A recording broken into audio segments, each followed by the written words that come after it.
다 함께 사도신경 하심으로 우리의 신앙을 고백하겠습니다. 나는 전능하신 아버지 하나님 천지의 창조주를 믿습니다. 나는 그의 유일하신 아들 우리 주 예수 그리스도를 믿습니다. 그는 성령으로 잉태되어 동정녀 마리아에게서 나시고 본디오 빌라도에게 고난을 받아 십자가에 못 박혀 죽으시고 장사된 지 사흘 만에 죽은 자 가운데서 다시 살아나셨으며 하늘에 오르시어 전능하신 아버지 하나님 우편에 앉아 계시다가 거기로부터 살아있는 자와 죽은 자를 심판하러 오십니다. 나는 성령을 믿으며 거룩한 공교회와 성도의 교제와 죄를 용서받는 것과 몸의 부활과 영생을 믿습니다. 아멘. 다 함께 찬송가 440장 찬송하시겠습니다. 찬송가 440장입니다.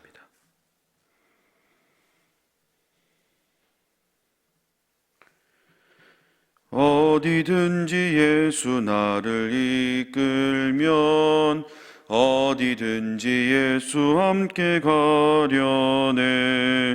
예수 함께하니 가면 낙없고 예수님과 동행하면 겁없네. 어디를 가든지 겁낼 것 없네. 어디든지 예수 함께 가려네.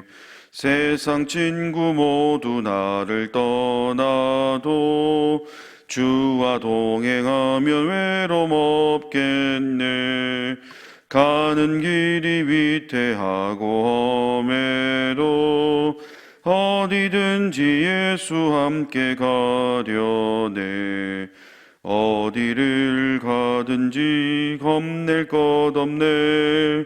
어디든지 예수 함께 가려네. 어두운 그늘 나를 애워쌀 때에 주가 함께 계심 믿고 자려네. 죽은 후에 천국에서 깨어나 예수 함께 길이 살리라. 어디를 가든지 겁낼 것 없네. 어디든지 예수 함께 가려네. 아멘. 이 시간 세 가지 기도 제목으로 함께 통성으로 기도하도록 하겠습니다. 첫 번째로 코로나19의 조속한 해결을 위해서 기도하도록 하겠습니다. 코로나19가 더 이상 확산되지 않도록 기도해 주시고 백신과 치료제의 완성도 있는 개발을 통해 지금의 불안과 걱정에서 자유할 수 있도록 인도해 달라고, 특별히 국가방역에 최선의 수고하고 있는 의료진들과 관계자들을 위해서 기도해 주시길 바랍니다. 두 번째로 가자 공동체를 위해서 기도하겠습니다. 2021년 새로운 도약을 꿈꾸고 있는 우리 공동체가 주님이 이루어 가실 일들을 감당하는 데 부족함이 없도록, 또한 우리의 연약함을 도우시는 하나님만 바라보는 공동체가 될 수 있도록 기도해 주시길 바랍니다.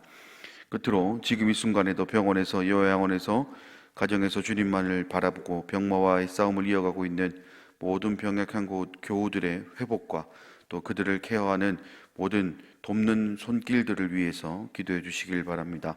이 시간 이 세 가지 기도 제목으로 함께 통성으로 기도하도록 하겠습니다. 자비로우신 아버지 하나님, 은혜와 사랑을 감사드립니다. 오늘도 이 새벽을 깨우며 주님께만 소망을 두는 우리 가정공동체가 있습니다. 그리고 다른 것을 바라는 것이 아니라 또 주님께서 인도하심을 믿고 주님께 모든 짐을 맡겨놓고 기도하오니 주님 우리의 기도를 받아 주옵소서. 코로나19의 조속한 해결을 위해서 기도합니다. 3차 대유행을 지나서 이제 조금씩 확산세가 꺾여가고 있는 이 코로나19, 하지만 아직도 불안한 것이 사실입니다.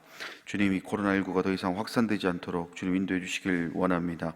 우리의 삶에 많은 것들이 멈춰 있는데 주님, 이 멈춰 있음이 다시금 움직임으로 전환될 수 있도록 인도하여 주시고, 또 백신과 치료제의 완성도 있는 개발을 통해 지금의 불안과 걱정에서 자유할 수 있는 우리가 될 수 있도록 주님 인도하여 주시옵소서.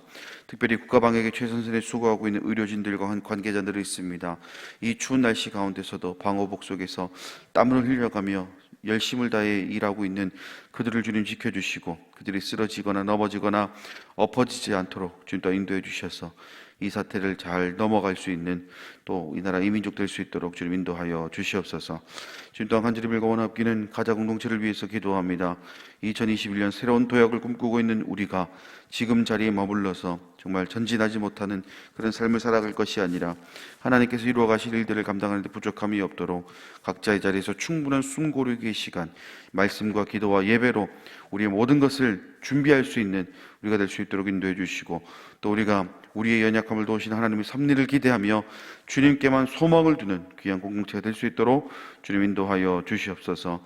주님 또한 간절히 빌고 원합기는 지금 이 순간에도 병원에서, 요양원에서, 가정에서 주님만이 소망임을 고백하며 병마의 싸움을 이어가고 있는 우리 병약 간교우들이 있습니다. 그들의 모든 치료의 과정들을 주님 주장하여 주시고 회복시켜 주셔서 다시금 건강한 몸으로 주님께 예배하며 주님께 찬양하는 우리 교우들 될 수 있도록 주님 인도하여 주시옵소서. 또한 그들을 케어하고 있는 의사들, 간호사들, 요양사들, 그리고 가족들에 이르기까지 주님 그들의 모든 손길들을 주님 지켜주시고 그 모든 치료의 과정에 있어서 조금의 부족함도 없고 조금의 빈틈도 없이 잘 케어할 수 있도록 인도해 주시고, 또 그들의 건강 또한 주님 지켜 주시옵소서. 이 시간 사랑하는 담임 목사님을 통해 오늘 우리를 향한 하나님의 귀한 말씀을 듣게 하시니 감사합니다. 저희들에게 공급해 주시는 이 생명의 양식을 통해 우리가 감당할 수 없는 짐들 때문에 걱정하고 염려하는 것이 아니라 우리의 모든 짐을 하나님께 맡기며 살아가겠노라 믿음으로 고백하며 더욱 주님만을 의지하는 결단의 시간이 될 수 있도록 인도하여 주시옵소서. 모든 말씀 예수님의 이름으로 기도드립니다. 아멘.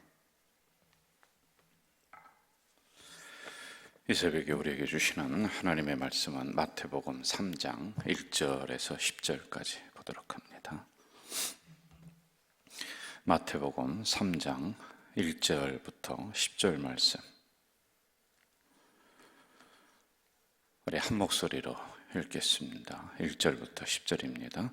그때 세례 요한이 이르러 유대 광야에서 전파하여 말하되 회개하라 천국이 가까이 왔느니라 하였으니 그는 선지자 이사야를 통하여 말씀하신 자라 일렀으되 광야에 외치는 자의 소리가 있어 이르되 너희는 주의 길을 준비하라 그가 오실 길을 곧게 하라 하였느니라. 이 요한은 낙타 털 옷을 입고 허리에 가죽띠를 띠고 음식은 메뚜기와 석청이었더라. 이때 예루살렘과 온 유대와 요단강 사방에서 다 그에게 나와 자기들의 죄를 자복하고 요단강에서 그에게 세례를 받더니 요한이 많은 바리새인과 사두개인들이 세례 베푸는 대로 오는 것을 보고 이르되 독사의 자식들아 누가 너희를 가르쳐 임박한 진노를 피하라 하더냐. 그러므로 회개에 합당한 열매를 맺고 속으로 아브라함이 우리 조상이라고 생각하지 말라. 내가 너희에게 이르노니 하나님이 등이 이 돌들로도 아브라함의 자손이 되게 하시리라. 이미 도끼가 나무 뿌리에 놓였으니 좋은 열매를 맺지 아니하는 나무마다 찍혀 불에 던져지리라. 아멘. 이제 마태복음 강해의 속도를 좀 내도록 하겠습니다. 우리가 1장을 상당히 오랜 시간 동안 봤습니다. 오늘은 이제 3장부터 우리가 나가는데 여기 이제 핵심적인 주제는 세례 요한이에요. 그 세례 요한의 사명이 무엇이냐라고 하는 것, 그것을 오늘 우리들에게 적용을 시키면서 묵상을 하도록 하겠습니다. 여러분, 우리 기독교인들은 특별히 그리스도인들, 이게 더 정확한 표현인 것 같아요. 그리스도인이라고 하는 게요. 우리는 얼마나 오래 살았느냐 이게 중요한 게 아니에요. 그 살아가는 동안 무엇을 했느냐가 중요합니다. 우리가 얼마나 많은 돈을 소유하고 있느냐 그건 중요하지 않습니다. 그 가진 걸 가지고 어떻게 사용했느냐, 이게 더 중요한 게 우리 그리스도인들이다라고 하는 것이죠. 자, 이런 측면에서 본다면 세례 요한은 아주 짧은 생을 살았던 사람입니다. 그런데 오래 살지 않았지만은 그 짧은 시간 동안에 그의 삶은 보람 있고 가치 있고 아주 우리들에게 던져주는, 우리에게 가르쳐주는 교훈이 크다, 이렇게 볼 수가 있죠. 세례 요한에 대한 출생은 누가복음에 아주 자세하게 나와 있습니다. 누가복음을 그냥 읽어보기만 해도 1장에 세례 요한의 출생에 대한 게 나와 있어요. 그래, 그 부분은 제가 건너뛰도록 이렇게 하겠습니다. 1절과 2절을 한번 좀 볼까요? 같이 합시다. 그때 세례 요한이 이르러 유대 광야에서 전파하여 말하되 회개하라 천국이 가까이 왔느니라. 이렇게 말해요. 여러분, 세례 요한의 사명이 요약해서 말씀을 드린다면은 준비하는 사명이에요. 그 예비자의 사명이다라고 하는 겁니다. 그는 열매를 못 먹어요. 그는 사람들에게 대우를 받지를 못해요. 이제 그러나 그는 그 아무 상관이 없습니다. 왜? 자기의 본질적 사명을 알았기 때문에 그래요. 나는 주님이 오시는 천국이 오는 그 앞길을 예비하는 사람이라고 하는 것이에요. 그 길을 닦는 사람이다 라고 하는 것이죠. 여러분, 대통령들이 어느 나라를 방문한다 그러면은 안전요원들이 앞에 가서 먼저 미리 갑니다. 가서 그 상황을 다 정리하고 하는 것처럼 마치 이제 우리들로 이야기하면 그와 같은 사명을 가지고 난 사람이다 라고 하는 겁니다. 자, 4절로 한번 좀 가보겠습니다. 4절 같이 읽어볼까요? 이 요한은 낙타털 옷을 입고 허리에 가죽띠를 띠고 음식은 메뚜기와 석청이었더라. 이렇게 나와요. 여러분, 이 말씀은 뭐냐 하면은 요한은 세상적인 그런 부라든지 안락이라든지 이런 부분에 별 관심이 없다는 거예요. 사명에 의해서 이끌려가는 사람이다 라고 하는 것이죠. 이 구절이 여기에 굳이 들어올 이유는 없습니다만은 여기 넣은 이유가 바로 그거예요. 자기의 본질적 사명을 잊어버리지 않았다는 거예요. 왜냐면요, 많은 사람들이 몰려옵니다. 이 세례 요한에게요. 그럼 당연히 딴 마음이 들어갈 수가 있습니다.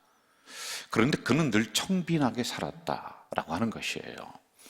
어떤 부흥 강사들은 이 구절을 이렇게 해서 그래요. 이제 세례 요한을 봐라. 얼마나 잘 살았느냐. 옷도 낙타털 옷을 입고 고급 털옷이더라는 거예요. 오늘로 얘기하면 밍크 코트를 입었다는 겁니다. 그리고 고급 음식 요리를 먹었다. 석청과 메뚜기 어쩌고 이런 이야기를 하는데 이건 정말 어리석은 해석에 여기에 이런 데 현혹되지 말고요. 그러면서 결국에는 뭐라고 하는지 아세요? 그러므로 주의 종 잘 대접하라. 이렇게 이야기하는 거예요. 논리가 그렇습니다. 이런 무슨 말도 안 되는 엉뚱한 논리가 있습니까? 목회자는 항상 제가 얘기합니다. 청빈해야지 돼요. 할 수만 있으면 절약해서 그렇게 살아가야 돼요. 어떤 분은 또 이렇게 얘기하더라고요. 나는 저축 안 하고 절약도 안 하고, 물론 저축할 돈도 없지요. 그냥 있으면 그때그때 다 쓴다는 거예요. 베풀고 다 쓴다는 거예요. 그리고 없으면은 하나님이 또 성도들을 향해서 보내준대요. 까마귀를 통해서 자기를 보내준대요. 그럼 그걸 가지고 또, 그래서 자기는 쓰는 것에 대해서 불편함이 없다. 이렇게 얘기를 합니다. 이거는 여러분, 책임감 없는 소리입니다. 한 달에 교회를 통해서 주는 것이 얼마인가를 살펴보고 거기에 맞게끔 목회자들도 그렇게 맞춰서 살아갈 줄 알아야지요. 어떻게 성도들을 향해서 돈이 떨어지면 보내줘. 그럴 때도 있겠지요. 그런데 여러분, 성도들에게 보내주는 것은 돈이 아닙니까? 아니면은 하나님은 목사님들 용돈 대주시는 분입니까? 그런 사고방식으로는, 물질관을 가지고는 성도들을 이끌 수가 없는 거예요. 적어도 우리가 성도들보다는 물질이라든지 이런 건 좀 부족할 수가 있지요. 그러나 우리의 정신, 사고, 신앙관, 이거는 성도들을 이끌 줄 알아야지만이 되는 거란 말입니다. 이게 중요한 거예요. 정신이 중요하고 신앙적 자세가 중요한 것이죠. 자, 없으면은 거기에 맞춰 살아가야지만이 된다. 이거 분명히 기억을 좀 해줘야만이 될 것 같아요. 왜? 세례 요한은 청빈한 삶이었다. 청빈했습니다. 자, 5절로 한번 좀 가보세요. 5절. 제가 읽을게요. 이때 예루살렘과 온 유대와 요단강 사방에서 다 그에게 나왔다. 가장 인기 있었던 사람입니다. 그러므로 그가 조금 마음만 다르게 먹으면요, 여기서 수도 없는 부귀영화를 그는 누릴 수가 있습니다. 자기의 사명을 잊어버리죠. 본질에서 벗어나게 됩니다. 그러면서 아니하며 자기는 편안하게 이렇게 살아갈 수 있어요. 그러나 그의 사명은 뭐냐? 주님이 오시는 길을 준비하고 예비하는 거예요, 여러분. 그의 길을 닦는 거예요. 네?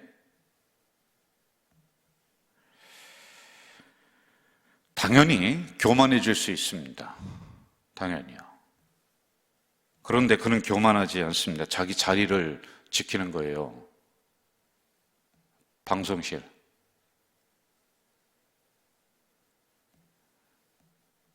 정신 차리라고요.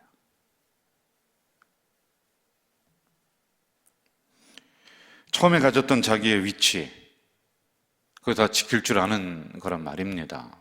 교만하지 않아요. 술수로 쓰지 않아요. 자기의 가야 될 길을 분명히 알고 아무리 사람들이 추앙하고 떠받들어도 교만하지 않습니다. 벗어나지 않아요. 이런 자세들, 이게 중요합니다. 이스라엘의 유력자들이 와서 세례 요한에게 묻죠. 네가 그리스도냐? 아니다. 그럼 너 엘리야냐? 아니다. 그럼 너 선지자냐? 아이, 그것도 아니다. 그럼 너는 뭐냐? 그러자 세례 요한이 뭐라 그래요? 나는 아무것도 아니야. 나는 그냥 광야에 외치는 자의 소리야. 간결해요. 뭐 무슨 이런저런 설명하지 않습니다. 나는 아무것도 아니야. 나는 단지 광야에서 외치는 자의 소리야. 여러분, 이게 오늘 우리들에게 들려주는 메시지가 얼마나 강합니까? 우리는 그냥 얼마나 사족을 많이 붙인다고요. 그런데 나는 아무것도 아니다. 나는 말씀을 전하는 사람이다. 나는 하나님이 사용하는 도구다. 뭐 이 정도의 배짱은 있어야 되지 않아요? 자, 7절로 한번 좀 가보겠습니다. 7절. 같이 한번 읽어볼까요? 7절. 요한이 많은 바리새인들과 사두개인들이 세례 베푸는 대로 오는 것을 보고 이르되 독사의 자식들아 누가 너희를 가르쳐 임박한 진노를 피하라 하더냐. 자, 독사의 자식들아. 여기 누가 왔느냐 하면은 사두개인과 바리새인들입니다. 여러분, 모르는 사람들은 와서 세례받고 막 회개하고 막 그럽니다. 그런데 종교 지도자들, 잘 아는 사람이에요. 오래 믿었던 사람이, 그런 사람들은 와서 딴지를 거는 거예요. 그러니 세례 요한이 있다가 이 독사의 자식들아, 왜 그들의 본질을 꿰뚫고서 하는 얘기입니다.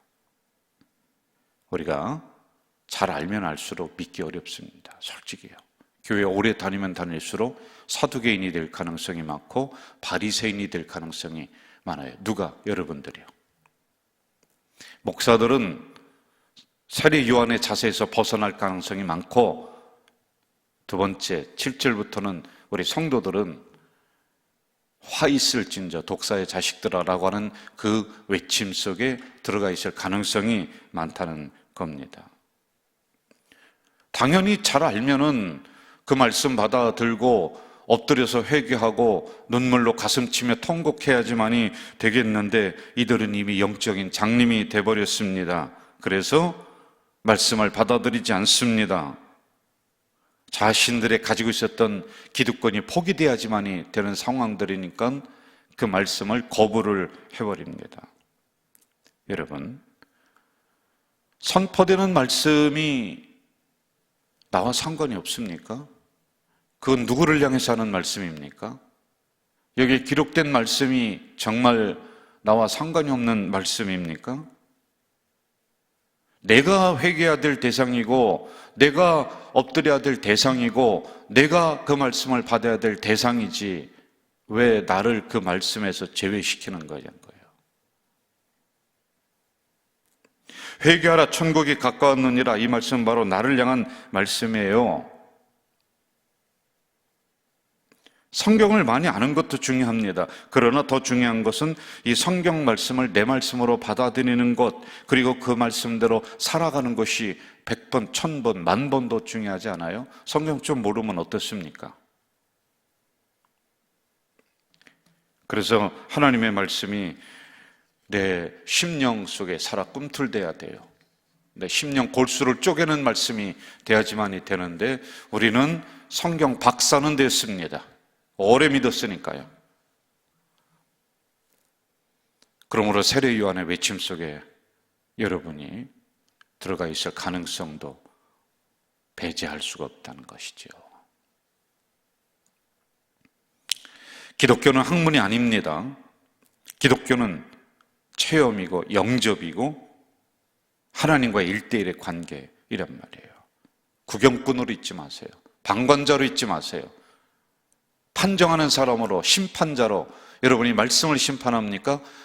그 자리에서 빨리 벗어나서 세례 요한이 외쳤을 때 수많은 사람들이 와서 가슴 치며 세례 받았던 것처럼 말씀 앞에 순수함으로 다시 돌아와야지 돼요. 교회에서는 항상 두 가지 성도들 조심해야 돼요. 바리새인처럼 종교적 위선으로 꽉 차 있는 것, 사두개인처럼 교회를 판단하고 말씀을 판단하는 이런 두 가지, 오래되면 오래될수록 조심하십시오. 자, 8절로 가보겠습니다. 8절 같이 한번 읽어볼까요? 8절 시작.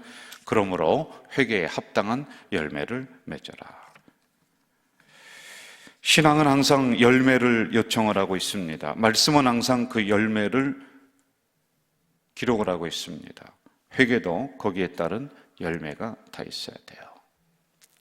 열매가 없으면은 우리는 박제된 신앙이라고 그래요. 이걸 보고 형식화된 신앙, 굳어진 신앙.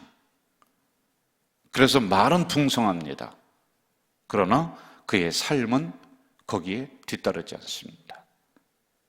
자신도 괴롭고요, 남에게 영향력을 요만큼도 끼칠 수가 없습니다. 아니, 다른 사람 영향력 끼치는 거는 뭐 두 번째로 치고요. 여러분, 속은 다 썩어가는 거예요. 겉이 중요한 게 아니에요. 속이 중요한 겁니다. 속이.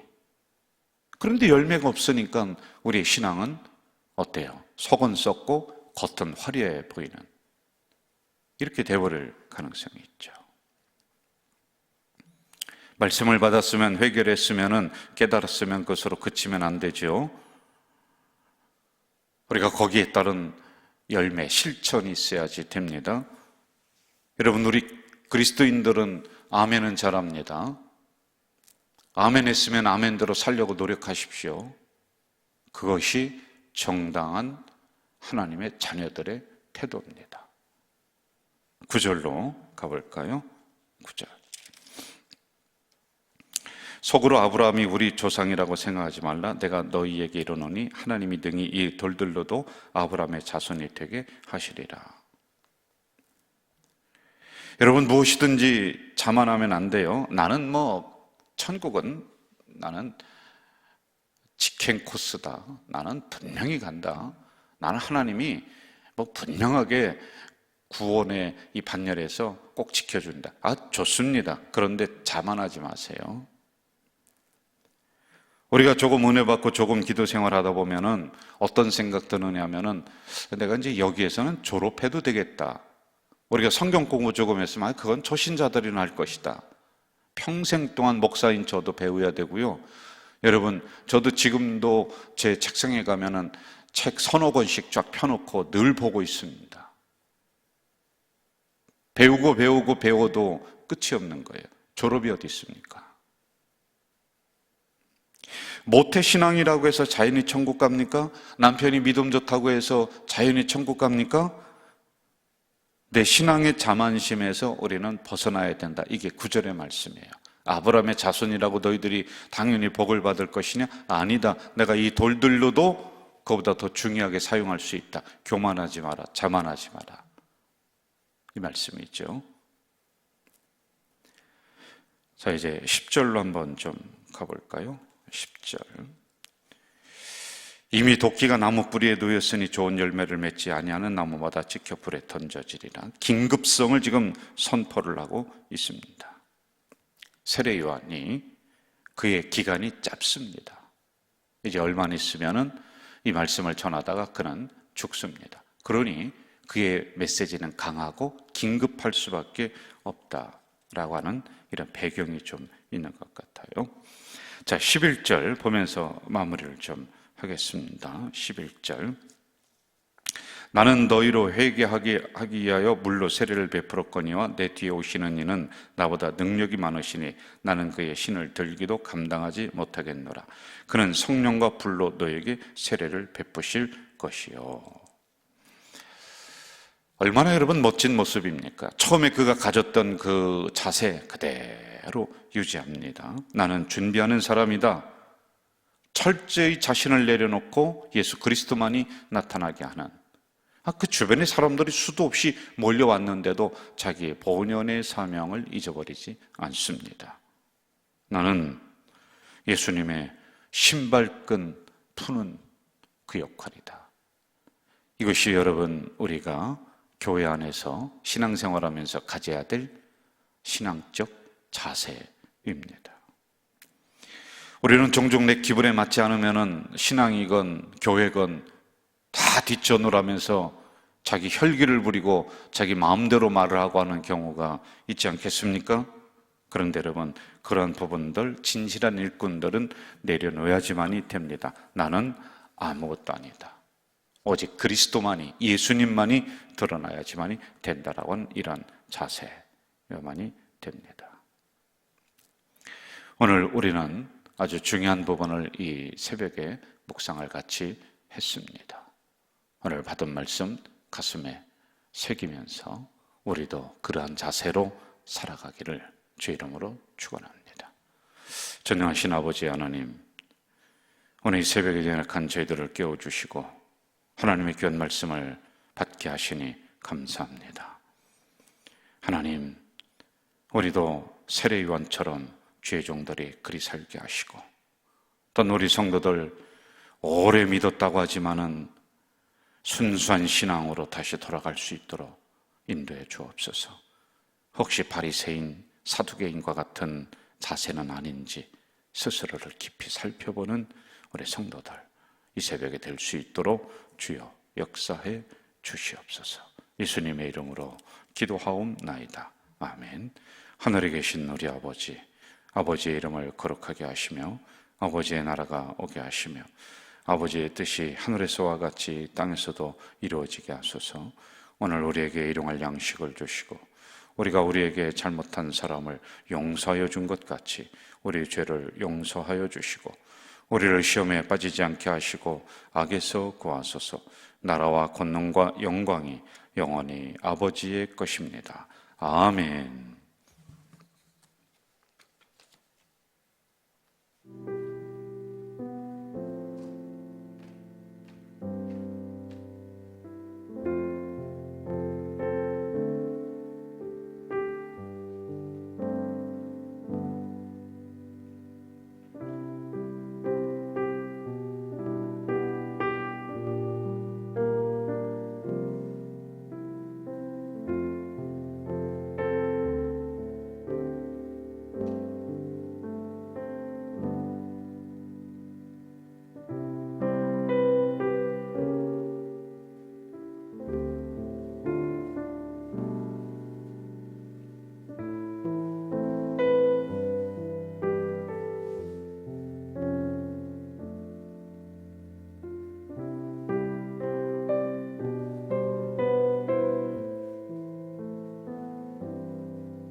네.